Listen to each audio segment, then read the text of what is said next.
Un conde para una solterona.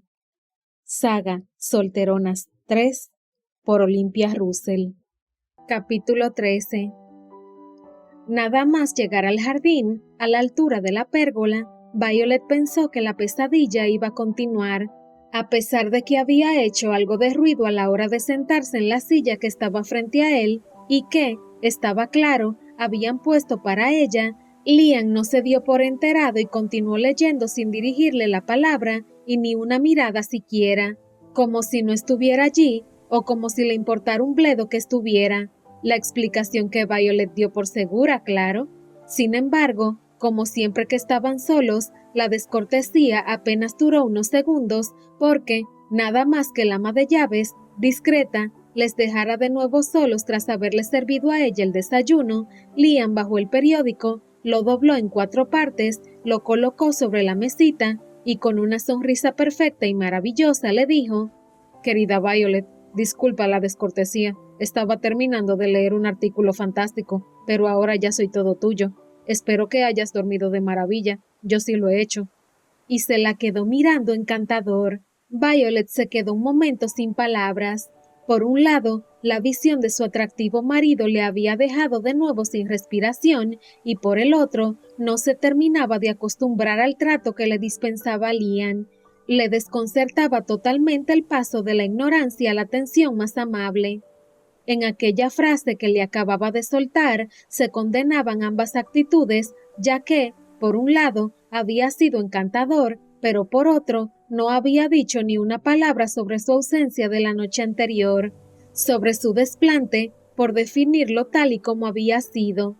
Y eso mismo, la falta de una mención, no hacía más que hacer aún más grande su desprecio hacia ella y sus sentimientos. Pero él no parecía en absoluto concernido al respecto a lo que estaba pasando por la mente de Violet. De hecho, ni siquiera esperó a que ella contestara algo y sin perder su tono amable, siguió hablando y le transmitió a Violet una información sobre la que no tenía ni idea. «Esta noche vamos a tener que asistir a una recepción. Se trata de algo sencillo, en la casa del marqués de Edimburgo. No nos juntaremos más de 50 personas, y para las 12 de la noche está previsto que acabe». Violet pareció volver en sí. No era lo que más le apetecía, desde luego, pero consideró que entraba dentro de las obligaciones como nueva condesa. Así que no solo no puso ningún reparo, sino que consiguió sonreír tímidamente y contestarle algo. «De acuerdo, Liam. Estaré preparada para la hora que me digas». Y entonces fue como si esa frase, que ella había soltado sin ninguna doble intención, pareció encender algo en el cerebro de Liam, porque volvió a poner esa mirada felina y ese tono que ella ya empezaba a reconocer como sexual, y acercando su boca a la oreja de ella, le dijo susurrante: «Así me gusta, querida, que estés preparada para mí, no solo para la recepción, sino para lo que va a venir después». Y en un gesto imprevisto, suave, pero descarado al mismo tiempo, le dio un mordisco en la oreja. Violet sintió una corriente de energía que recorría todo su cuerpo, una energía que quería seguir sintiendo, y entonces, como si su cuerpo tuviera ideas propias, asombrándose ella misma por lo que estaba haciendo, acercó aún más su cabeza a los labios de él. Y Liam soltó una risa divertida y sensual, y con la voz ronca volvió a susurrarle: «¿Quieres jugar?». Y posó sus labios sobre su cuello, recorriendo su lateral de arriba abajo, con besos suaves, casi imperceptibles, pero que le dejaron a Violet totalmente excitada. En ese momento, uno de los criados apareció por el jardín a podar los arbustos, y el hombre se dio cuenta de que estaba haciendo inoportuno. Pero Liam le hizo un gesto para que se acercara sin miedo y después se dirigió a Violet. «Vamos a tener que dejarlo por un momento. A plena luz del día, el jardín no es discreto, pero no te preocupes, esta noche seguiremos. Es una pena que ayer me quedara dormido, pero hoy estoy descansado, así que te satisfaré sin problemas».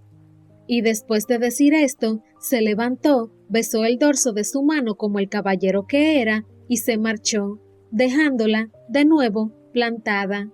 Violet le vio marchar, fijándose en sus magníficas espaldas y su aún más magnífico trasero, que se marcaba perfecto bajo la fina tela de los pantalones.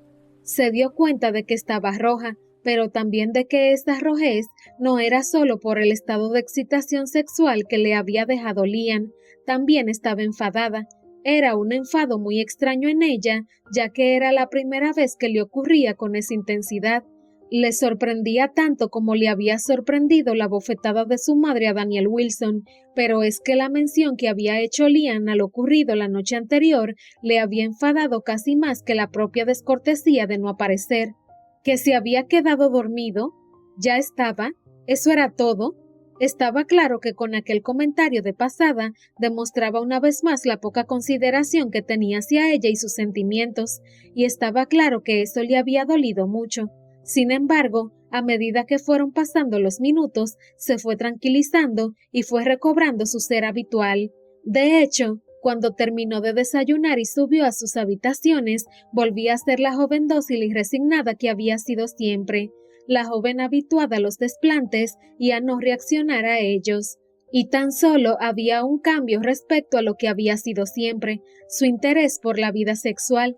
De hecho, estaba deseando que su desconsiderado, pero también magnífico marido, cumpliera la promesa que le había hecho y la satisfaciera sin problemas.